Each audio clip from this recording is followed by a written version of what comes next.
nasta'inuhu wa nastaghfiruhu wa nastahdih wa na'udzu billahi min syururi anfusina wa min sayyiati a'malina may yahdihillahu fahuwal muhtadi wa may yudlilhu fala hadiyalah. Asyhadu an la ilaha illallah wa asyhadu anna Muhammadan abduhu wa rasuluh. Allahumma shalli wa sallim ala nabiyyina Muhammadin wa ala alihi wa ashabihi wa mawalah. Rabbi shrah li sadri wa yassir li amri wahlul 'uqdatam min lisani yafqahu qawli. Allahumma fa'na bima 'allamtana wa 'allimna ma yanfa'una wa zidna ilman wa ba'd. Para ummahat, akhwat solihat yang mudah-mudahan dirahmati Allah Subhanahu wa taala. Setelah sekian purnama kita libur ya. Sepertinya pertama kali saya masuk setelah Idul Fitri ya. Malah sudah mau menjelang Idul Adha karena ada banyak tanggal merahnya ya hari Kamis kemarin ya. Ala kulli hal, kita sekarang alhamdulillah berada di 10 awal bulan Zulhijjah, bulan yang sangat dimuliakan oleh Allah Subhanahu wa taala, di mana di kesempatan kali ini menurut hitungan, kalau hitungan Saudi berarti sekarang tanggal berapa? 7 ya. 8 9 betul, tanggal 7 ya kalau menurut hitungan Saudi. Ru'yah global tanggal 7 berarti kalau memakai hitungan ru'yah global, kita puasanya dan wukufnya di Arafah hari Sabtu. Idul Adha-nya hari Minggu atau hari Ahad. Kalau memakai hitungan lokal berarti kita baru memasuki Arafah ataupun tanggal 9 itu hari Ahadnya baru puasa. Sementara lebarannya hari Senin. Manapun pilihannya terserah karena semua ada pendapatnya. Walaupun saya pribadi memilih untuk hari Arafahnya hari Sabtu dan Idnya hari Ahad ya, kalau saya pribadi ya. Tapi kalau seandainya ada yang memilih hari Senin enggak masalah, karena permasalahan ini merupakan permasalahan khilafiyat di mana kita harus saling toleransi. Cuma mungkin ibu-ibu ada di antara suaminya pengurus masjid. Saya sarankan kalaupun ternyata di antara pengurus masjid ataupun masjid setempat melaksanakan Idnya hari Ahad, tetap melakukan sembelihnya hari Senin. Kenapa demikian? Untuk menjaga rasa dan perasaan kaum muslimin. Siapa tahu ada di antara mereka maramnya hari Senin. Apalagi sudah iuran sapi, kan gak enakan narik ya. Makanya laksanakanlah hari Senin sembelihannya. Walaupun ada di antara yang melaksanakan sholat Id itu hari Minggu. Memang kalau ditanya yang paling sunnah kapan penyembelihan itu? Yang paling sunnah tanggal 10 ya, setelah sholat Idul Adha. Tapi kan tanggal 10-nya beda-beda. Maka memakai pendapat yang lebih mayoritas supaya tidak terjadi perbedaan di kalangan muslimin ataupun perasaan kecewa. Ini penting jamaah sekalian karena menjaga perasaan kaum muslimin agar tidak terpecah belah lebih utama daripada sekedar mengejar kewajiban, daripada sekedar melaksanakan sunnah pada hari Ahadnya bagi yang melaksanakan sholat Idul Adha di hari Ahad. Itu yang pertama. Yang kedua, Bapak, ibu-ibu sekalian, ya Bapak ya, ibu-ibu sekalian yang mudah-mudahan dirahmati Subhanahu wa taala, karena ini merupakan bulan yang sangat mulia, sampai-sampai Rasulullah SAW pernah bersabda, "Ma min ayyamin al-amalu as-soleh fi."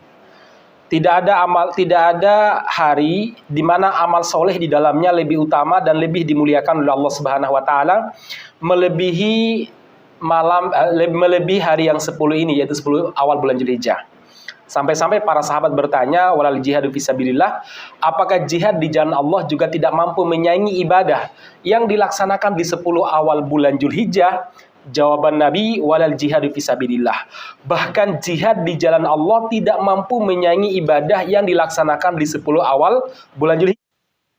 Padahal jamaah sekalian, kalau kita baca hadis-hadis Nabi Muhammad, demikian juga ayat-ayat Al-Quran, jihad itu hampir bisa dikatakan tidak ada ibadah sunnah yang mampu menyaingi pahalanya. Anda bayangkan ada salah seorang sahabat datang kepada Rasul bertanya begini, "Ya Rasulullah, dullani ala amalin ta'dil jihad." Tunjukkan kepada saya satu amal yang bisa menyaingi ibadah jihad. Apa jawaban Nabi Muhammad SAW? La ajid. Saya nggak menemukan amalan apapun yang bisa menyaingi ibadah jihad. Sahabat ini bertanya untuk keduanya, dijawab yang sama, ketiga kalinya jawabannya juga sama. Ketika dia bertanya untuk keempat kalinya, Rasulullah mengatakan begini, hal tastati'u, Mas, mampu nggak kamu? Idza kharajal mujahid fisabilillah. Kalau pejuang di jalan Allah keluar untuk berjihad, kamu masuk ke dalam musollamu, tempat sholatmu, fatusolli wala taqta. Kamu sholat nggak boleh berhenti. Watasum wala tuftir. Kamu puasa nggak boleh berbuka hatta yarji'al mujahid ila manzili. Sampai mujahid tadi balik ke rumahnya baru berhenti sholat, baru buka puasa. Padahal jihad itu nggak mungkin sehari 2 hari, sejam 2 jam. Rata-rata berapa? Sebulan 2 bulan. Apalagi lihat sekarang Palestina. Palestina sejak Oktober sampai kapan sekarang? Juni. Sudah 8 bulan. Iya betul ya. 8 bulan lebih. Anda bayangkan mampu nggak orang puasa selama 8 bulan tanpa henti dan sholat tanpa henti? Apa jawaban sahabat ini? La may yastati'u dzalik. Ya Rasulullah, mana ada manusia yang mampu berbuat seperti itu? Apa jawaban Nabi? Makanya jihad itu tidak ada yang bisa menyainginya. Ternyata jemaah sekalian, amalan-amalan yang kita laksanakan di 10 awal bulan Dzulhijjah itu bisa menyaingi ibadah jihad. Kecuali jihadnya 2. 1, jihadnya di 10 awal bulan Dzulhijjah sebagaimana di Palestina sekarang melawan Zionis Israel. Atau yang kedua, kata Rasulullah, seorang mujahid yang keluar dengan hartanya sendiri, tidak hutang, dengan jiwa raganya, lantas dia tidak balik. Artinya apa? Dia itu gugur sebagai syuhada. Baru 2 jenis jihad ini yang tidak mampu disaingi oleh amalan di 10 awal bulan Dzulhijjah. Tetapi jihad-jihad lainnya bisa disaingi. Luar biasa ma'asyiral muslimin. Makanya mari kita maksimalkan karena ini waktu dilipat gandakan pahalanya. Bapak-bapak, ibu-ibu, misalkan ada niatan untuk berinfak, entah bangun masjid atau bangun pondok misalkan, silakan ya. Sekarang banyak sekali mereka ya pondok-pondok yang lagi dibangun, demikian juga masjid, atau mungkin untuk para pejuang di Palestina, atau mungkin keluarga mereka yang sekarang mereka tertinggal terlantar di tenda-tenda, demikian juga yang terbaru bagaimana serangan orang-orang Yahudi yang sangat mengerikan.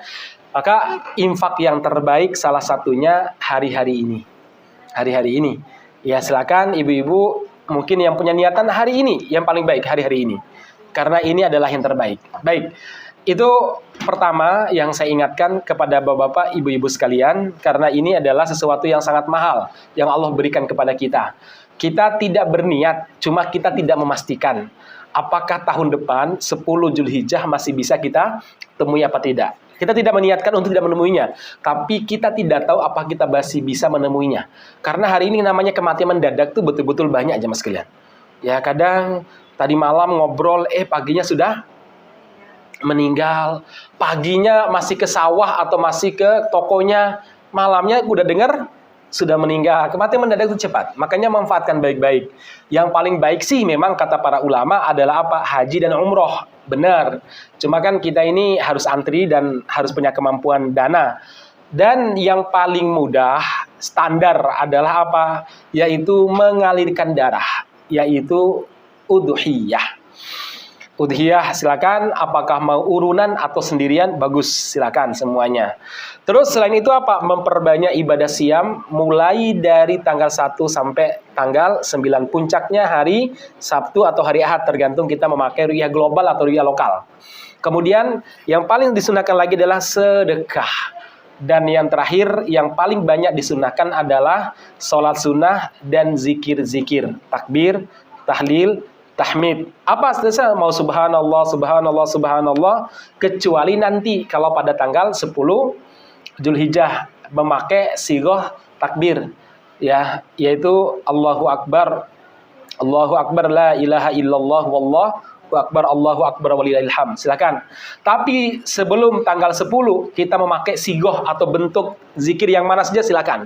Itu disunahkan ma'asyiral muslimin, ya. Itu disunahkan. Biasanya di kampung saya dulu, biasanya ibu-ibu, bapak-bapak itu mereka menempatkan wukuf di Arafah ataupun ketika ya tanggal 9 itu biasanya malamnya itu digunakan untuk doa. Kalau di kampung saya sih ya, misalnya kan orang pindahan rumah ya, itu biasanya dipaskan tanggal 9. Jadi malamnya buka puasa sekaligus doa misalkan ya. Tadi pagi saya telepon ibu, Bu, rumah udah jadi bun, kan bangun rumah lagi ya. Kan rumah satu dipakai sama kakak, bangun rumah. Udah, kok nggak ditempati? Nunggu wukuf. Oh saya ingat, oh iya zaman biyen saya orang tua biasa begitu ya. Nunggu wukuf. Awalnya saya nggak nyambung. Ngapain nunggu wukuf? Kapan aja bisa ditempati kok. Kan mencari keberkahan hari katanya. Oh iya ya, saya baru ingat zaman saya kecil. Ya biasanya orang tua mau pindah rumah atau mau nanam tanaman mungkin atau mau bangun, pokoknya batu pertamanya atau tiang pertamanya itu biasanya pada hari Arafah. Untuk apa tabarruk dengan hari Arafah ya? Mendapatkan keberkahan di hari Arafah. Oh, saya baru ingat, oh iya ya, zaman kecil saya begitu tuh ya. Ya Bu, terus tanya, wukufnya kapan? Saya bilang, kalau wukufnya hari Sabtu. Tapi kalau puasanya orang Indonesia hari Ahad. Loh, kok bisa beda? Terus saya bilang jelaskan perbedaan. Terus maksudnya ikut yang mana? Kalau saya ikut yang Saudi, saya bilang begitu ya. Ya monggo kalau ibu di kampung misalkan nggak ada teman untuk sholat Idul Adha-nya hari Minggu, ya udah ikut aja hari Senin. Nah terus nggak sesuai dengan wukuf, nggak masalah. Karena para ulama mengatakan puasa Arafah tidak ada kaitannya dengan wukuf di Arafah. Kenapa demikian? Puasa Arafah lebih dahulu disyariatkan 6 bulan sebelum ada syariat haji. Sebelum ada orang haji di Arafah, lebih dahulu. Jadi sebelum ada haji itu orang sudah puasa Arafah berdasarkan penanggalan. Artinya kalau yang memakai ru'yah Indonesia, maka nggak masalah, jangan perlu disalahkan. Karena saya lihat ada sekarang banyak video para ustadz yang kadang komentarnya kurang bertanggung jawab. Ya jenenge puasa Arafah ya tidak sah kecuali pas hukum di Arafah. Ini nggak paham tarikh tasyri' ya, nggak paham bagaimana sejarah pensyariatan ibadah siam Arafah. Baik, barakallahu fikum. Itu yang saya ingatkan terutama untuk saya pribadi. Sekarang kita masuk pada kajian kita yaitu bab majaa fi sifati faqihati Rasulillah sallallahu alaihi wasallam. Bab buah-buahan yang dimakan oleh Rasulullah sallallahu alaihi wasallam. Saya bacakan, nah tolong sama sebagaimana biasa. Saya mulai dari sebelah kanan saya. Sebelah kiri saya berarti sebelah kanan ibu-ibu ya. Bu siapa namanya yang baru lepas kacamata? Ya, tolong nanti bacakan terjemahan Jebun. Kemudian dilanjutkan dengan hadis yang kedua, sampingnya hadis yang ketiga yang tadi bukunya saya pinjam. 3 hadis dulu aja. Saya mulai dulu hadis pertama.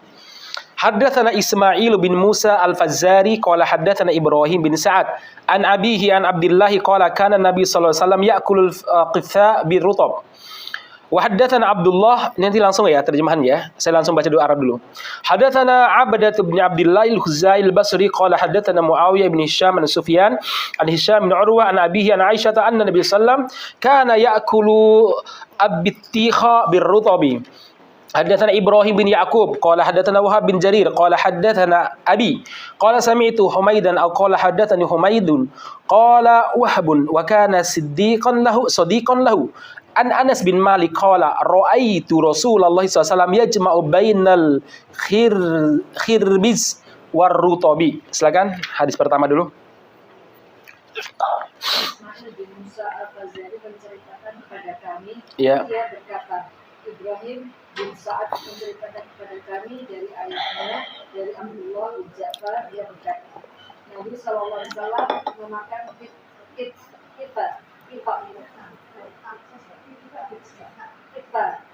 sejenis mentimun, tetapi ukurannya lebih besar dengan rutab, yaitu kurma yang baru masak.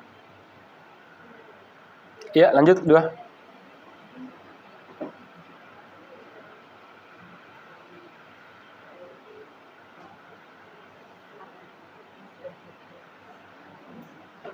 Langsung aja.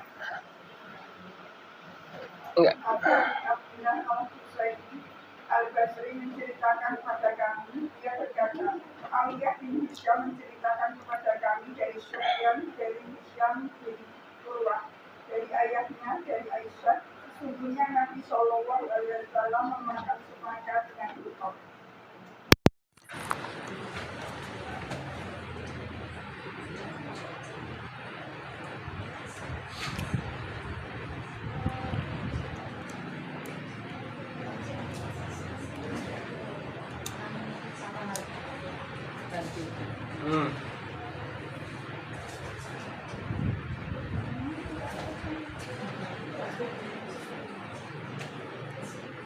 Ibrahim bin Ya'qub menceritakan kepada kami, dia berkata, Wahab bin Jarir menceritakan kepada kami, dia berkata, ayahku menceritakan kepada kami, dia berkata, aku mendengar Humaid berkata, atau ia berkata, Humaid menceritakan padaku, Wahab berkata, Wahab adalah sahabatnya. Dari anak Humaid dia berkata, aku pernah melihat Rasulullah SAW memadukan semangka dengan rutab untuk dimakan. Ya, barakallahu fiik. Terima kasih banyak. Saya baca dulu hadis pertama langsung tadi terjemahannya dari Abdullah bin Ja'far. Beliau berkata, Nabi memakan kita. Kita ini sejenis mentimun tetapi ukurannya lebih besar. Kalau di Jawa apa namanya, Bu?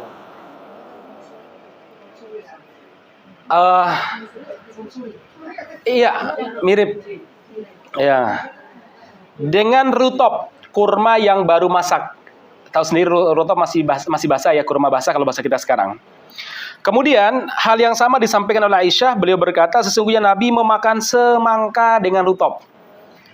Semangka dengan rutop. Kemudian dari Anas bin Malik mengatakan, aku pernah melihat Rasulullah memadukan semangka dengan rutop untuk dimakan. Hadis yang berikutnya sama ya. Aisyah mengatakan sesungguhnya Nabi Muhammad SAW akal al-bittiha birutop, memakan semangka dengan rutop. Baik, jamaah sekalian yang mudah-mudahan dirahmati Subhanahu wa taala, apa pelajaran yang bisa kita ambil di sini? Nabi Muhammad SAW ternyata senang juga makan buah-buahan. Jadi tidak selamanya beliau makan daging ataupun mungkin makannya cuma roti saja. Tapi sekali lagi ya, makanan-makanan yang sifatnya buah-buahan beliau makan untuk menyeimbangkan, kata para ulama, untuk menyeimbangkan kondisi badan. Memang sih Rasulullah suka makan daging, dan biasanya bangsa yang suka makan daging itu dia karakternya predator, agak menangan ya. Makanya makan itu sangat mempengaruhi. Kalau kita ingin menciptakan kader yang baik, pemimpin yang baik, maka biasakan dia makan daging asli ya, bukan daging olahan ya. Ya kalau sosis kemudian nugget itu kan daging olahan, dan biasanya daging olahan itu potensi kena penyakitnya lebih daripada daging asli. Dan Nabi itu sangat senang dengan daging yang asli. Saya membaca beberapa pelajaran dan beberapa kisah, dan demikian juga para pelatih. Ternyata para pelatih, baik pelatih bola, pelatih macam-macam, salah satu yang mereka lihat dari para para pemain itu lihat makannya. Nah, ketika mereka makannya cuma tiwul, makannya mereka cuma nasi liwet ya. Ya kalau seandainya kalah itu wajar. Karena mereka bukan bangsa predator. Maka untuk menciptakan predator yang melawan, menyerang, maka Anda harus merubah dulu karakter makannya. Ya, biasakan makan daging. Biasakan makan daging. Ya, itu penting jamaah sekalian, makan daging. Ya, terus ya silakan dicampur dengan sayur-sayuran. Nah, ini pentingnya makan daging. Makanya Rasulullah SAW itu senang sekali makan daging, terutama daging yang beliau senangi kemarin apa? Daging kambing. Dan daging kambing yang paling beliau senangi apa? Paha bagian mana? Ya, paha ya pasti atas. Kalau bawah namanya betis. Paha depan. Ya, itu yang paling beliau senangi. Dan kemudian paha belakang. Cuma Nabi mengatakan bahwa daging yang terbaik adalah daging yang menempel pada tulang. Ya, bagian tulang belakang. Bagus juga. Paha juga kan menempel dagingnya ya. Baik. Kalau kita kan tidak, udah jeruan kemudian pakai santan, makanya problem kesehatan kita di situ, ya. Baik jamaah sekalian, itu ya, ternyata Nabi juga makan buah-buahan juga. Nah, buah-buahan sebagaimana adanya pada zaman dulu, ya kurma, kemudian mentimun ataupun semangka yang banyak tumbuh di sekitar Arab pada saat itu. Maka sekali lagi, kalau seandainya makan apel bagaimana? Nggak masalah, jambu air nggak masalah. Yang penting karakternya mirip. Nah, di sini Imam Al-Qurtubi mengatakan pentingnya kita mengenal karakter makanan. Kata beliau, kalau kurma itu karakternya hangat, menghangatkan badan. Sementara mentimun dan apa tadi? Satu tadi apa? Semangka itu sifatnya mendinginkan. Maka beliau mengatakan kadang perlu dicampur supaya apa? Supaya imbang. Ya, jadi habis makan kurma, makan mentimun. Jangan habis makan kurma, makan daging, terus minum kopi. Wah, hancur itu ya. Ya. Tambah makan tape. Wah, penutupnya makan tape ya. Hancur badan kita. Nah, di sini disebutkan oleh oleh Syekh Al-Munajjid, beliau mengatakan Al-Qurtubi, yu'khadhu min hadzal hadits zawaju mura'ati sifatil atimat tabaiha min tabaiha wa istimaliha ala wajhi al-yak biha ala qadat tib. dari hadis-hadis yang barusan kita bacakan tadi, yang terjemahan juga baru kita baca, diambil sebuah kesimpulan bahwa kita boleh menggabungkan 1, 2, 3, 4 jenis makanan, silakan. Asalkan dikaji sesuai dengan kaedah kedokteran, kaedah kesehatan. Ya, kira-kira dicampur layak apa tidak. Saya telah menjelaskan bahwa Nabi Muhammad tidak mau mencampurkan antara makan daging sama minum susu, ya, atau susu dengan telur, ya. Kenapa? Karena berat nanti di badan kita. Ya. Oh iya, itu berat sekali itu ya. Udah susu, telur, madu, jahe. Cemilannya Roti bakar. bukan usus. Kalau enggak apa namanya itu bagian dalam sapi itu apa namanya apa? Babat. Wah. Ya, itu biasanya begitu. Wah, udah sangat parah. Udah begitu makannya malam. Baru makan tidur ya. Ini problem kesehatan. Maka masyarakat muslimin, kalau kita ingin sehat, ikutilah sunnah Nabi. Karena Nabi Muhammad SAW dalam urusan makan, mulai dari urusan makan sampai urusan olahraga, beliau itu sangat-sangat sehat.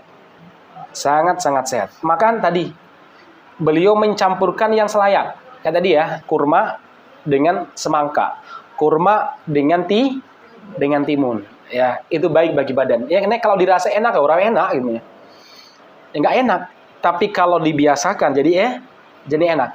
Di beberapa negara, misalkan di daerah barat, daerah Arab misalkan, ibu-ibu dihidangkan teh atau dihidangkan kopi. Pakai gula apa enggak? Enggak. Nah, ya. Enggak biasanya. Kalau orang sana minum teh ya teh tok. Kalau gula dipisah, ya mau pakai gula silakan. Saya pernah suatu waktu di depan Masjidil Haram, ada orang-orang Indonesia, kan biasa ada pembagian jahe gratis sama kurma kan. Sebelah sananya jahe, sebelah sininya kurma basah, bisa atau kurma lah ya. Ada jamaah-jamaah Indonesia minum jahe itu. Kurang ada rasanya gitu nih ya. Saya bilang, memang gak ada rasanya Pak. Lah terus gimana Mas? Kata ibu-ibu. Itu loh Bu, ambil apa namanya? Kurma itu. Gimana caranya? Entah praktiin sebenarnya. Saya ambil, gigit kurmanya, minum jahenya. Rasanya campur di mulut sebenarnya. Iya. Atau biasanya kopi juga begitu. Kopinya kopi tanpa gula. Nah, nanti ada kurmanya. Ya, cara minum gimana? Gigit kurmanya, baru minum kopinya. Campurnya di mana? Campurnya di mulut. Sebenarnya kebiasaan sehat ini sudah ada pada nenek moyang kita.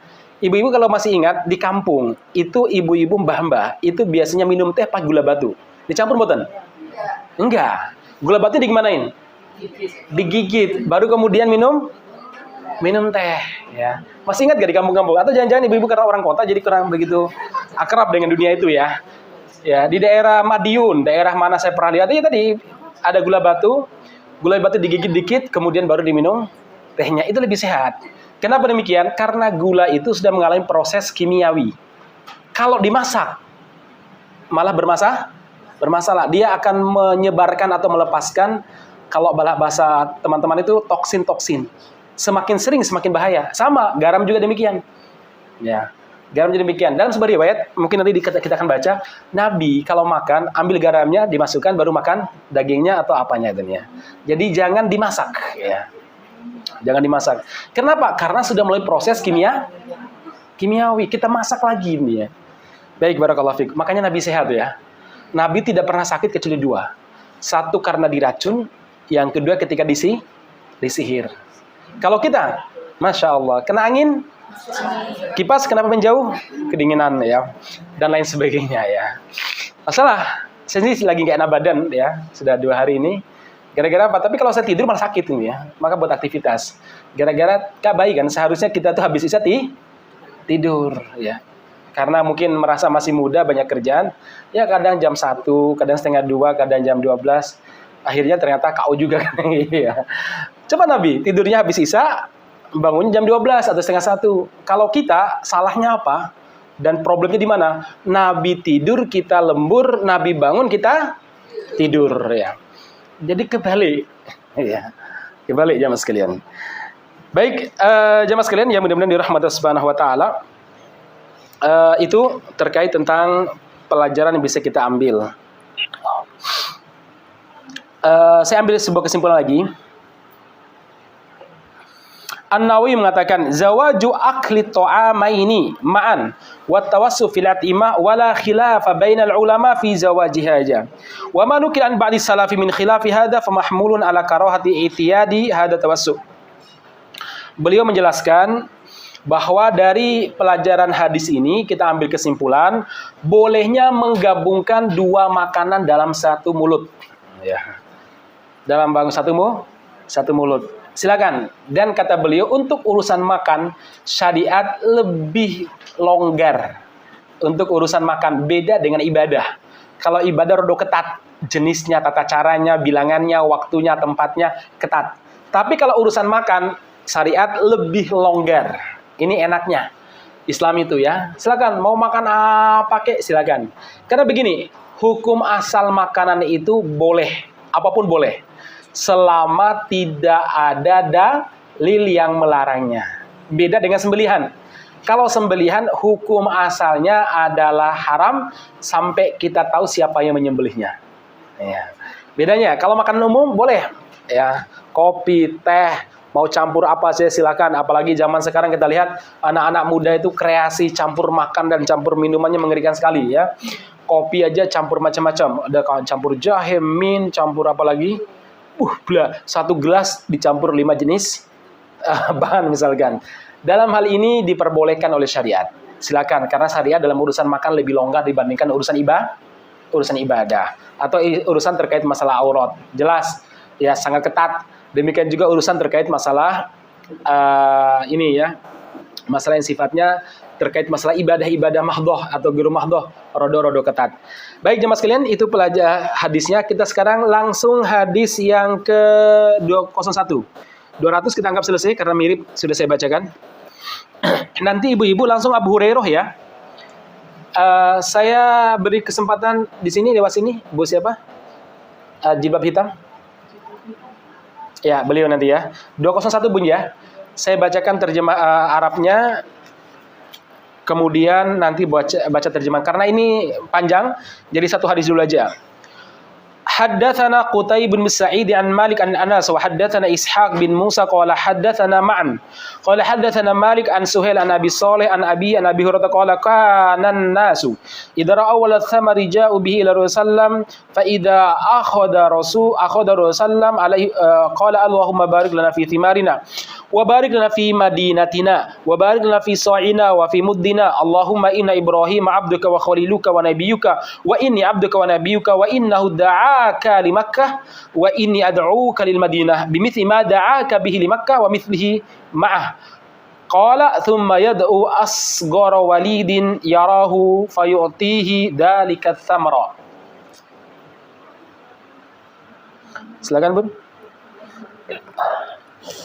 Qutaibah bin Sa'ad menceritakan kepada kami, Ya. Malik bin Anas, Ishaq bin Musa menceritakan kepada kami, ia berkata, Ma'an menceritakan kepada kami, ia berkata, Malik menceritakan kepada kami dari Suhail bin Abi Shalih, dari ayahnya, dari Abu Hurairah, ia berkata, apabila para sahabat menyaksikan buah pertama dari sebuah pohon, maka mereka segera membawanya kepada Rasulullah. Ya.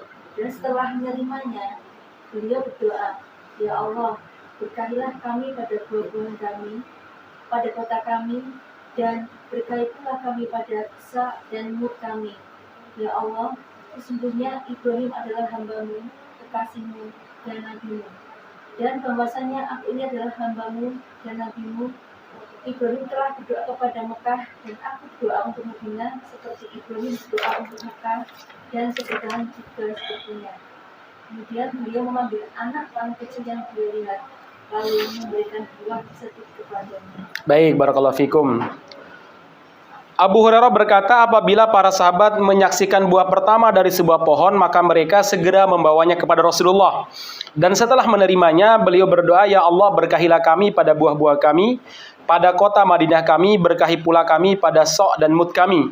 Ya Allah, sesungguhnya Ibrahim adalah hamba-Mu, kekasih-Mu, dan Nabi-Mu. Dan bahwasanya aku ini adalah hamba-Mu dan Nabi-Mu. Ibrahim telah berdoa untuk kebaikan Makkah, dan aku berdoa untuk kebaikan Madinah, sebagaimana Ibrahim berdoa untuk kebaikan Makkah. Dan keberkahan juga sepertinya. Kemudian beliau SAW memanggil anak paling kecil yang beliau lihat, lalu memberikan buah tersebut kepadanya. Ma'asyiral muslimin yang mudah-mudahan dirahmati Allah Subhanahu wa taala. Hadis yang panjang ini banyak sekali pelajarannya. Pelajaran pertama adalah apa? Kita disunnahkan untuk menghadiahkan yang terbaik, apalagi yang pertama kali, kepada orang-orang soleh di kalangan kita. Supaya apa? Supaya mendapatkan keberkahan dari doa dan ucapan mereka.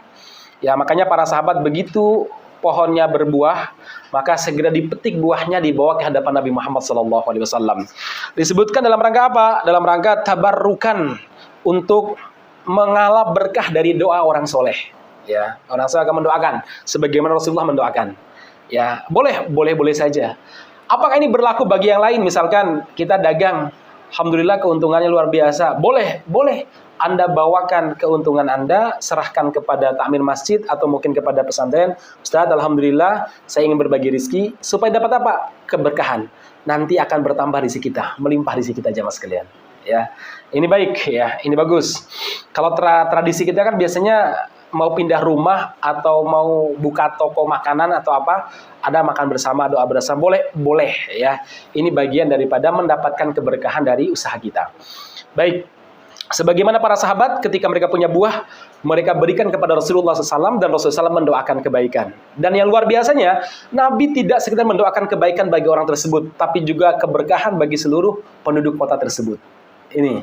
Yang kedua, jemaah sekalian, kenapa para sahabat membawakan buah-buahan itu kepada Rasulullah SAW di pertama kali mereka memetiknya atau memanennya? Para ulama mengatakan tadi selain ngalap berkah dari doa Nabi. Yang kedua adalah apa? Para sahabat ingin memberitahu bahwa panen sudah dimulai, berarti Rasulullah mengingatkan sahabat supaya mereka menghitung hasilnya supaya bisa mengeluarkan zakat dengan baik, ya. Supaya diingatkan, oh kalian udah panen, maka hitung dengan cermat berapa pengeluaran saat produksi dan berapa hasilnya. Agar apa? Agar mereka bisa mengeluarkan zakat dengan baik. Nah, pelajaran ketiga, jemaah sekalian yang mudah-mudahan dirahmati Allah Subhanahu wa taala, kenapa para sahabat memetik hasil panen mereka dan diberikan kepada Rasulullah SAW? Apa rahasianya? Para ulama mengatakan bentuk kecintaan mereka kepada Rasulullah. Jadi mereka ingin sekali sesuatu yang mereka miliki spesial yang mereka miliki juga dirasakan oleh Rasulullah SAW. Ketika mereka panen kurma, itu kan spesial. Makanya apa? Mereka berikan kepada Rasulullah sebagai wujud pengagungan dan wujud cinta mereka kepada Rasulullah SAW. Begitulah para sahabat, begitu besarnya cintanya mereka kepada Rasulullah SAW. Dan Nabi kalau diberi oleh para sahabat bukan untuk beli pribadi. Ya memang boleh ambil kalau itu hadiah, boleh ambil sebagiannya, tapi seringkali juga boleh hadiahkan kepada yang lain juga. Boleh berikan kepada yang lain juga, termasuk tadi beliau berikan kepada siapa? Anak kecil. Berikutnya jamaah sekalian, bagi ulama atau orang soleh atau siapalah yang diberi kebaikan oleh seseorang, maka balasan kebaikannya adalah doa. Terutama orang-orang soleh. Mungkin orang-orang soleh itu ketika disedekahkan atau dihadiahi oleh para pengusaha, mungkin para pengusaha tidak mengharapkan balasan yang sama. Karena salah kan kalau seandainya memberikan orang soleh balasan yang sama. Kalau ingin mendapatkan balasan yang sama, ya ngasihnya ke pengusaha dong, bukan kepada ustadz atau kepada kiai ya. Tetapi apa? Adabnya orang soleh, adabnya juga ulama adalah mendoakan keberkahan. Mendoakan keberkahan bagi mereka yang berbagi dengan mereka. Jangan orang soleh, kita saja disunahkan kalau dikasih oleh seseorang sesuatu, kita disunahkan berdoa. Gimana doanya? Allahumma barakallahu fi malika wa ahlika. Semoga Allah memberkahi hartamu dan keluargamu. Khusus untuk panen atau usaha-usaha besar, doanya diperpanjang. Kayak ini doa Nabi ini. Allahumma barik lana fi thimarina. Ya Allah, berkahilah buah-buahan kami. Wa fi madinatina wa barik lana, dan berkahilah kota-kota kami. Berkahilah sok kami dan mud kami. Kalau sekarang mungkin berkahi toko-toko kami, berkahi jalan-jalan kami, dan lain sebagainya. Kemudian pelajaran berikutnya bisa kita ambil jamaah sekalian, bolehnya kita mendoakan negara atau kota tempat kita tinggal. Ya Allah, berkahilah Solo, berikanlah pemimpin yang bijaksana, dan bla bla, itu boleh. Sebagaimana Rasulullah mendoakan kebaikan Madinah. Pelajaran ketiga yang bisa kita ambil jamaah sekalian adalah apa? Bahwa Madinah punya keberkahan sebagaimana Makkah. Kalau Nabi Ibrahim mendoakan keberkahan Makkah, dalam Al-Quran Allah Subhanahu Wa Taala menggambarkan faj'al afidatan nasi tahwi ilaihim warzuqhum minats tsamarati la'allahum yashkurun. Nabi Ibrahim alaihi salam ketika selesai membangun Ka'bah, apa doa beliau? Ya Allah, jadikan hati manusia, semua manusia tahwi ilaihim, senang dengan kota ini. Coba, ada nggak di antara ibu yang nggak senang ke Mekah? Satu-satunya tempat yang tidak pernah bosan kita kunjungi itu dua. Satu adalah Makkah, yang kedua adalah Madinah. Bulan kemarin habis umroh, 3 bulan lagi masih pingin lagi ya Mas. Beda kalau Anda ke pantai. Anda misalkan ke pantai Andrini atau pantai Klayar misalkan di Pacitan. Sekali, kira-kira kalau pekan depan diajak lagi gimana Bu? Bisa ogah. Bulan depan diajak lagi? Males. Apalagi sudah 3 kali. Ngopo ke sana. Beda kalau dengan Makkah. Ini doanya Nabi Ibrahim. Dan itu juga berlaku bagi Madinah. Karena Nabi Muhammad mendoakan yang sama. Ya makanya kita nggak pernah bosan ke Madinah. Saja nih ya tempatnya gitu-gitu aja sih, nggak pernah berubah. Ya kan? Nggak pernah berubah. Ya paling ada bangunan yang tambahan, kemudian mungkin ada penempatan sandal, penempatan batas yang berbeda. Itu aja sebenarnya. Tapi tahwi ilaihim. Hati manusia senang dengan kota ini. Terus warzuqhum minats tsamarat. Ya Allah, berikanlah rizki kepada mereka dengan buah-buahan. Ibu-ibu, bapak-bapak, buah-buahan itu kalau dipikir-pikir ya, Madinah sama Makkah itu dapat dari mana coba buah-buahan? Kering, tidak sebagaimana Sukoharjo. Tapi hampir semua jenis buah-buahan ada di sana. Anda belanja di pasar. Ada ya, masalah harga itu urusan lain kan. Tapi ke bawah ada tuh ada nggak Bu?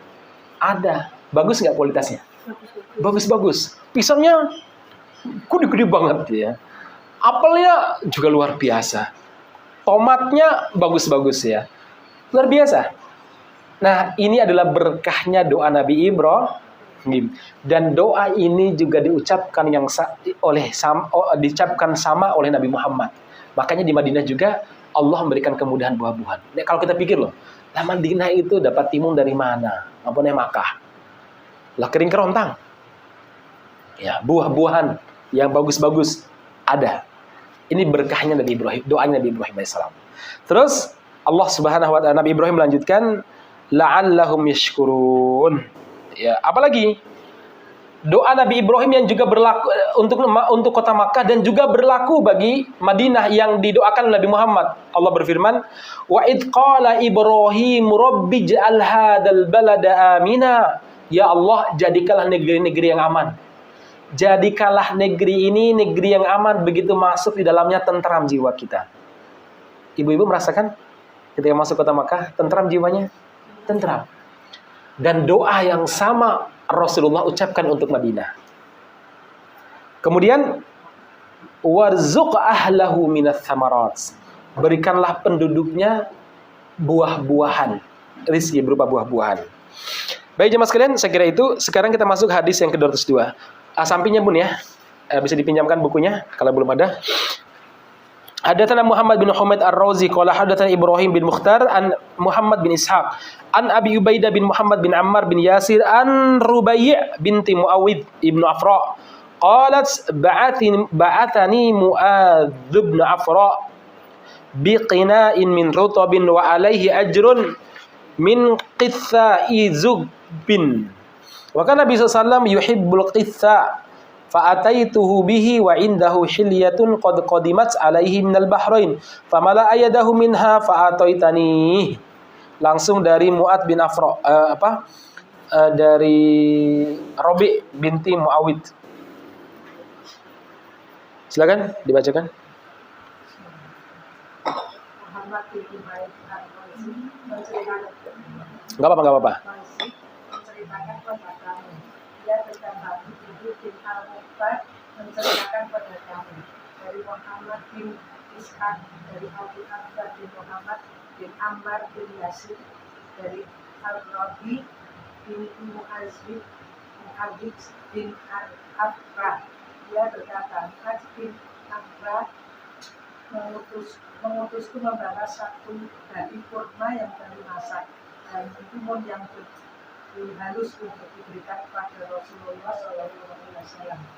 Beliau memang menyukai mentimun. Saat itu beliau membawa perhiasan emas yang baru juga dari Bahrain. Maka beliau memenuhi telapak tangannya dengan perhiasan emas itu dan memberikannya kepadaku. Baik. Hadatsana Ali bin Hujr, sampingnya ya. Hadatsana Ali bin Hujr qala hadatsana Syarikun Abdullah bin Muhammad bin Uqail anir Rubai' ibn Tum'ab bin Afra qala ataitu Nabi sallallahu alaihi wasallam biqina'i min rutabin wa ajri ju'bin fa'atani mil akaffihi huliyan aw qalat zahaban. Silakan. Ali bin Hijaz menceritakan pada kami, dia berkata, Syarif menceritakan kepada kami, dan Abdullah bin Muhammad bin Akhir, dari Al-Fatih bin Mu'awid bin Afrah. Dia berkata, aku menghadap Rasulullah SAW dengan membawa satu batu kurma yang baru masak. Dan dia juga memberikan perhiasan seperti telapak tangan atau yang mengatakan emas. Baik, barakallahu fiik. Para umat sekalian yang mudah-mudahan dirahmati Allah, dua hadis ini menjelaskan tentang satu, kembali kepada sebelumnya, Rasulullah sangat menyukai timun. Rasulullah sangat menyukai buah mentimun. Karena ternyata manfaatnya sangat banyak sekali. Ibu-ibu mungkin kalau baca manfaatnya luar biasa. Misalkan untuk kesehatan juga bagus, kemudian untuk melancarkan urusan lambung juga bagus. Kalau kita parut, kita tempelkan di wajah juga bagus. Iya, Bu ya. Kalau zaman sekarang mungkin sudah nggak ada ya. Karena sekarang semuanya udah pakai udah pakai produk ya, skincare macam-macam. Tapi saya ingat zaman kecil saya, mbak-mbak ya, maksudnya mbak-mbak berarti sekarang udah mbak-mbak kalau sekarang ya. Mbak-mbak pada zaman dulu itu tadi mentimunnya diparut, ya dikupas, diparut, kemudian sebelum tidur ditempelkan di wajah ya. Maskeran mentimun ya. Baik, ternyata bagus sekali dan Nabi Muhammad SAW sudah memakainya. Yang kedua, ma'asyiral muslimin yang mudah-mudahan dirahmati Allah Subhanahu wa taala. Para sahabat juga tahu apa yang disukai oleh Rasulullah, di antaranya kurma, dan Rasulullah memakan kurma sama timun sebagai yang saya jelaskan tadi. Pelajaran yang bisa kita ambil adalah apa? Pentingnya menghadiahkan hal-hal yang baik kepada orang-orang yang baik, terutama orang-orang yang soleh. Kenapa demikian? Karena harta kita akan berbarokah. Nabi Muhammad pernah bersabda, la ya'kul ta'amaka illa taqiyun, la tusahib illa mu'minan wa la ya'kul ta'amaka illa taqiyun. Jangan bergaul kecuali dengan orang-orang mukmin dan jangan makan hartamu kecuali orang soleh. Maksudnya, kalau kita punya harta yang terbaik, berikan kepada orang soleh. Ya, ada lagi harta kita, baru beri kepada yang lainnya. Kenapa demikian? Karena itu keberkahan bagi harta kita jemaah sekalian. Sebab ketika mereka makan, ya para alim ulama, para tokoh, para kiai atau para hafidz Quran, ketika mereka makan, tenaga yang mereka dapatkan dari makanan yang kita berikan itu pasti digunakan untuk hal yang baik. Untuk salatnya mereka, untuk baca Al-Qur'annya mereka, untuk ngajarnya mereka, untuk tilawahnya mereka, yang itu semuanya pahalanya mengalir kepada kita. Tapi kalau kita berikan kepada orang yang tidak soleh, justru buat nyuri, buat rampok, buat zina, buat apa, malah kita dosa aja mas kalian. Kecuali kalau kita tidak tahu ya. Nah, tapi kalau kita tahu bahwa ini akan dimanfaatkan hal-hal yang buruk, jangan. Yang kedua aja mas kalian, orang yang soleh, walaupun diberi hadiah oleh orang-orang, maka tetaplah berupaya untuk memberikan yang sepadan, membalas dengan yang sepadan. Nabi Muhammad bahkan lebih luar biasa. Apa yang diberikan oleh Nabi? Emas. Ya. Padahal harga mentimun berapa? Ini menunjukkan Nabi itu orang yang sangat dermawan. Sangat dermawan. Tidak pernah takut miskin. Dulu ada cerita aja mas kalian. Ada orang Arab Badui. Dia dari pedalaman Madinah maksud saya. Dia dari pedalaman Madinah. Suatu waktu dia pergi ke kota Madinah. Dia mendengar tentang kebaikan Rasulullah SAW. Saat itu dia masih kafir. Riwayat lain dia sudah masuk Islam, tapi riwayat yang paling kuat yang saya pahami, yang saya baca, dia masih kafir, musyrik. Saat itu Rasulullah sedang bersama para sahabat. Dia pun menarik Nabi Muhammad. Maklum Nabi Muhammad nggak punya paspani, pasukan pengawal Nabi itu ya. Paspana gitu, nggak ada. Kalau sekarang pres ya, kalau kan paspana mungkin, pasukan pengawal Nabi ya. Dia menarik Nabi Muhammad sampai disebutkan karena Nabi Muhammad itu kulitnya putih. Itu nampak kemerah-merahan di lehernya. Tarikan dari si Badui ini. Nabi Muhammad menoleh, marahkah beliau? Tidak. Beliau senyum dan bertanya, saudara, kamu punya kebutuhan apa yang bisa kami bantu? Apa jawaban dia? Ya Muhammad, engkau katanya makhluk pilihan Tuhan, Allah maksudnya. Engkau katanya diberi rezeki oleh Allah. Maka berikanlah sebagian rezeki yang Allah berikan kepadamu untukku dan kabilahku yang sedang kelaparan. Apa jawaban Nabi? Mas, tanpa nanya kamu agamanya apa? Atau kamu kedudukannya apa? Enggak. Apa jawaban beliau? Di belakang gunung sana, di lembah sana, ada kambing-kambingku, semuanya kambing-kambing. Diternakkan oleh pengembala namanya Fulan.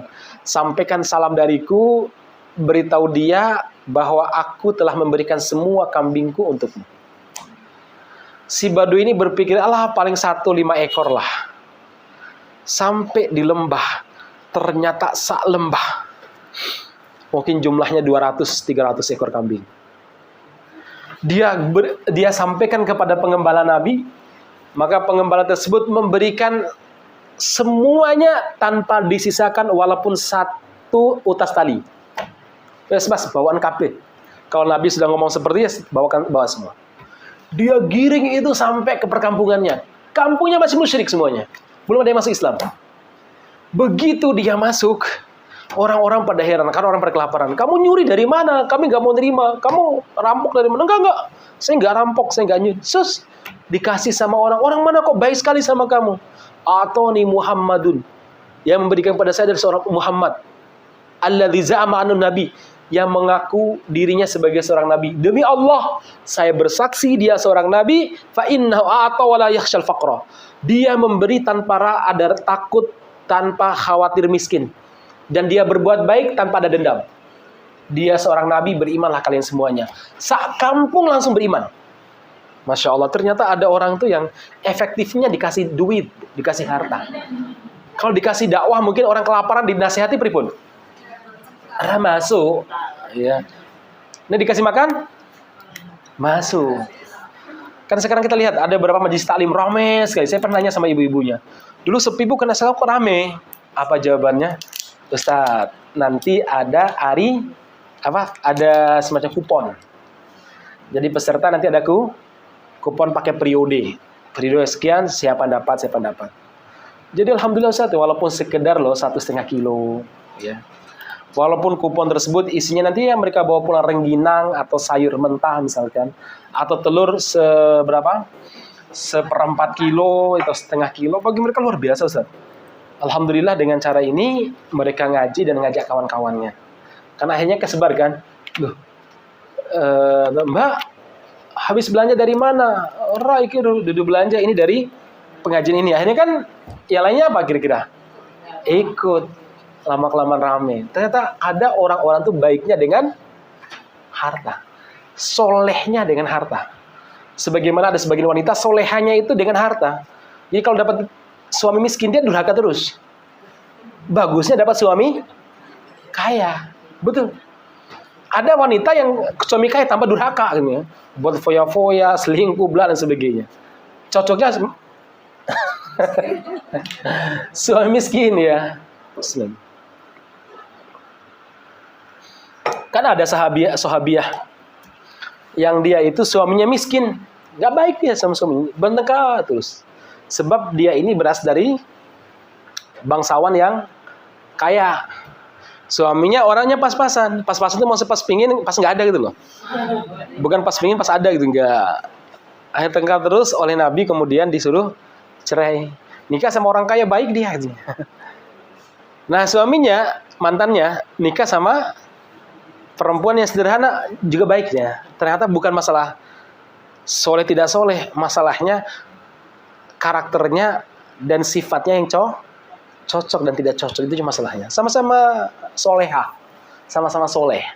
Problemnya ketidakcocokan latar belakang keluarga. Ya. Suaminya terbiasa kalau gelar kulit unta, tidur berbantalkan bata, nyenyak dia, ngorok.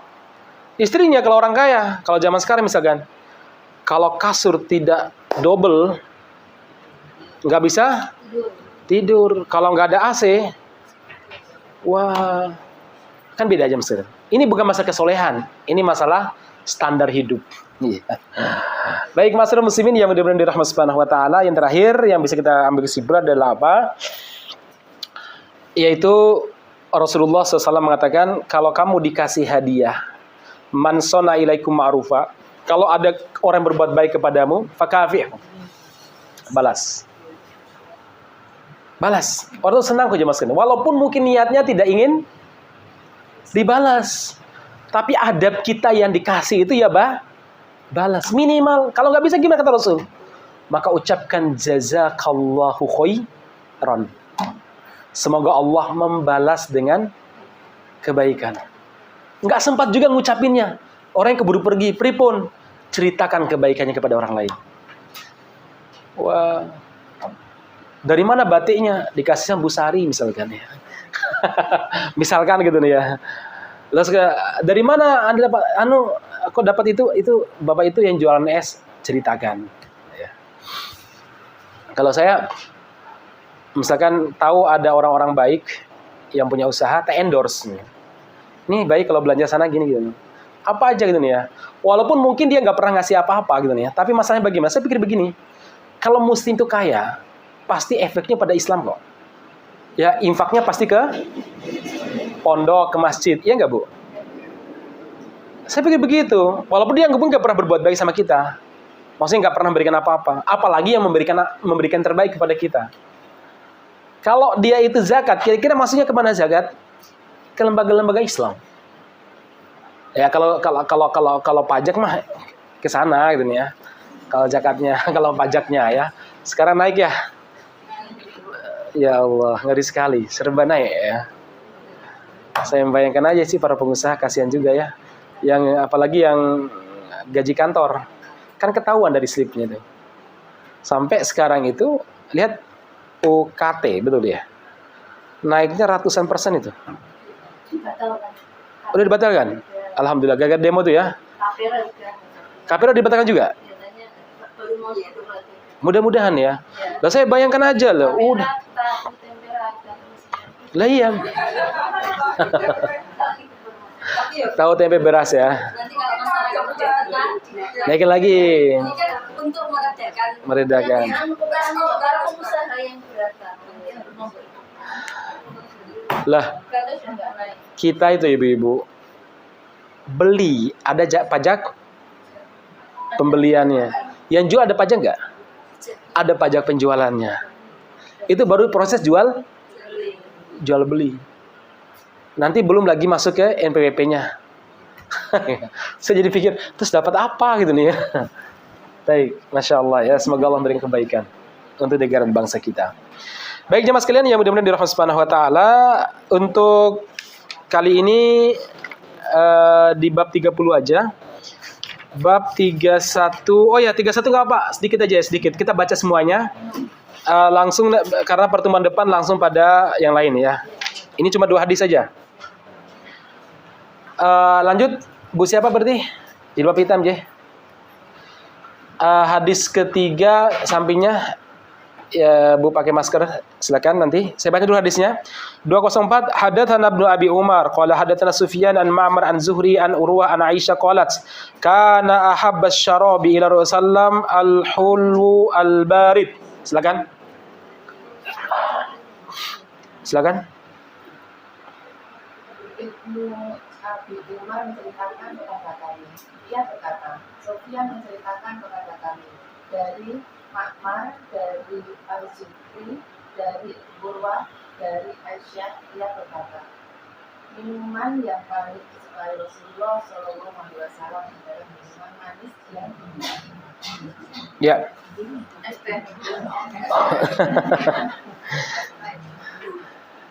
Haddatsana Ahmad bin Mani' qala haddatsana Ismail bin Ibrahim qala haddatsana Ali bin Zaid an Umar huwa ibnu Abi Harmalah an Ibnu Abbas. Nanti langsung dari Ibnu Abbas Bu ya. Qala dakhaltu ma Rasulullah sallam ana wa Khalid bin Walid ala Maimunah faja'atna bi ina'in min labanin fashariba Rasulullah sallam wa ana ala yamini wa Khalid ala shimali faqala asyarbatu laka fa in syata atharta bi Khalid faqultu ma kuntu la uthiru ala su'alika ya ahadan thumma qala sallam man at'amahu Allah ta'aman falyakul Allahumma barikna fihi wa at'imna khairan minhu wa man saqahu Allah azza wa jalla labanan falyakul Allahumma barik lana fihi wa zidna minhu thumma qala sallam laisa syai'un yujzi'u makana ta'am wa syarab ghairul labani. Silakan.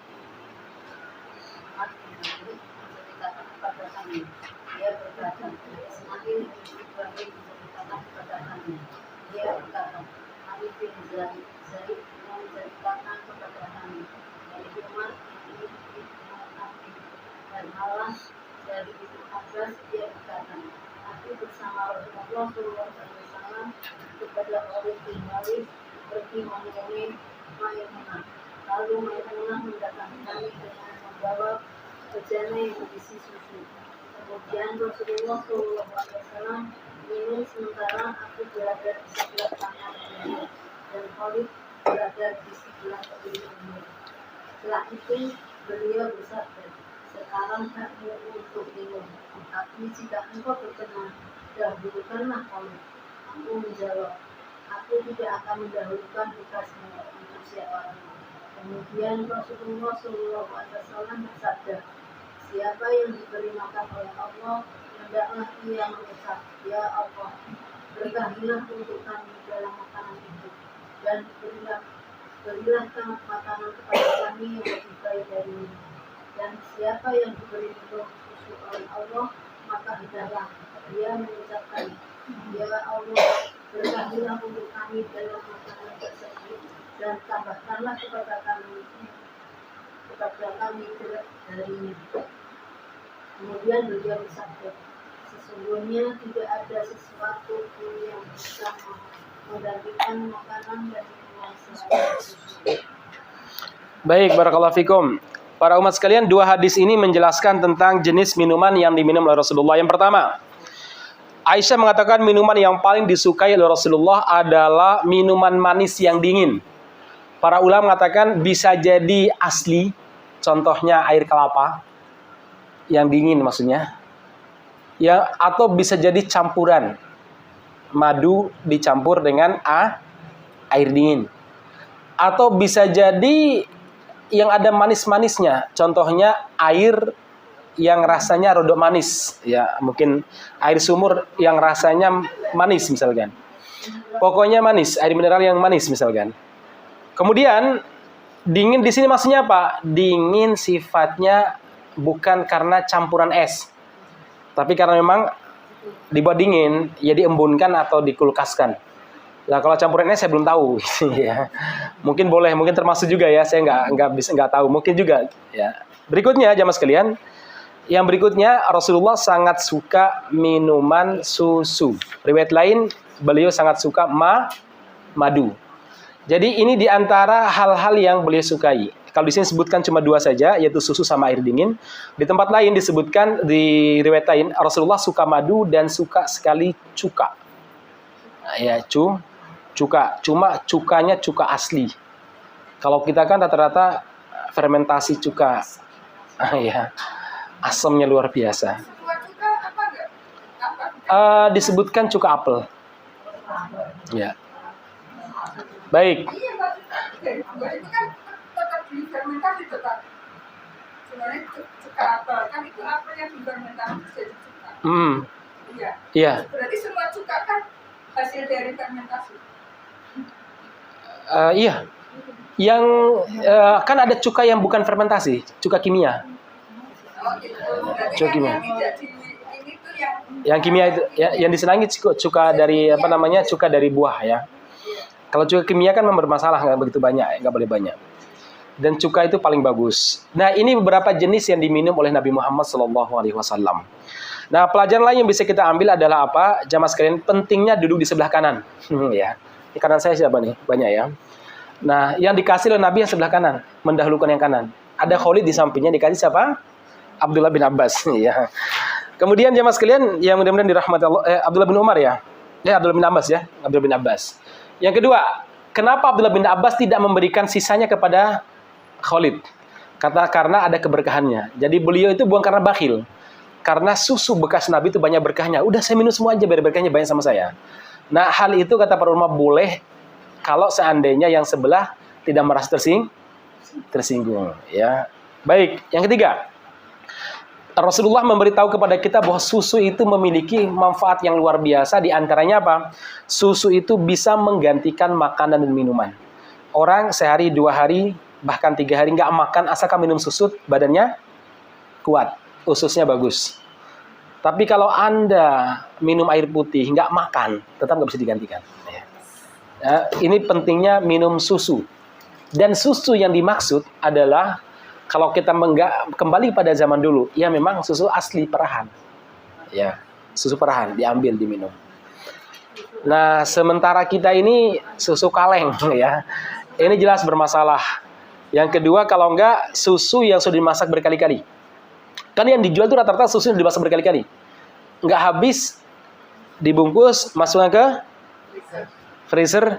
Besoknya jam sore udah dicairkan, dimasak lagi. Enggak habis dimasak. Ini kan malah justru merusak. Ya, walaupun mungkin ada yang 3 hari habis, ada yang 2 hari habis, ada yang 1 hari habis. Tapi jarang 1 hari habis tuh. Apalagi biasanya mengambil stoknya banyak. Nah, di sini susu yang paling bagus begitu diperah langsung diminum. Ya, itu yang paling bagus. Semuanya. Ya rasanya macam-macam. Kalau susu sapi kan, kambing kan rada-rada kecut. Baik. Pelajaran lain yang bisa kita ambil adalah apa? Pentingnya berdoa. Baik setelah makan maupun minum. Allahumma barik lana fih wa zidna khairan min. Ya Allah, berkahi kami dalam makanan ini dan tambahkan yang lebih baik. Jadi kalau seandainya satu waktu makan tiwul, doa ini siapa tahu berikutnya makan sate. Doa ini nanti makan pizza atau apalah. Kan tambahnya dan tambahkan lebih baik. Demikian juga minum. Allahumma barik lana fih wa zidna min. Ya Allah, tambahkanlah, berkahilah minuman kami dan tambahkanlah bagi kami minuman. Boleh nggak minta ketambahan makan, minum? Boleh. Jadi kan selama ini sering sebagian kiai atau ustadz mengatakan yang boleh dimintai tambahan cuma ilmu. Robbi zidni ilman. Padahal hadis ini menjelaskan meminta tambahan makan tuh nggak masalah. Kenapa? Soalnya kalau lagi lapar nuntut ilmu tuh nggak bisa fokus, ya kan? Ibu-ibu kalau nggak ada makanan di depan, kalau pengajian kan udah ngantuk. Beda kalau ada teh, ada kopi, nggak bakal ngantuk misalkan. Misalkan di sini nggak ada yang ngantuk. Jazakallahu khair, barakallahu fikum ibu sekalian. Sampai di sini, alhamdulillah 2 bab selesai. Berarti bulan berikutnya kita masuk bab 32. Bab tentang cara minum Rasulullah SAW. Kalau tadi 2 bab tentang minuman dan buah-buahan, nanti cara minumnya.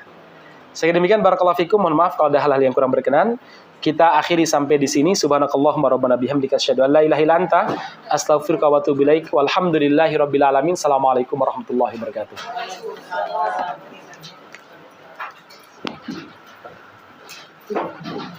Susunya tadi susu apa? Asli. Nah,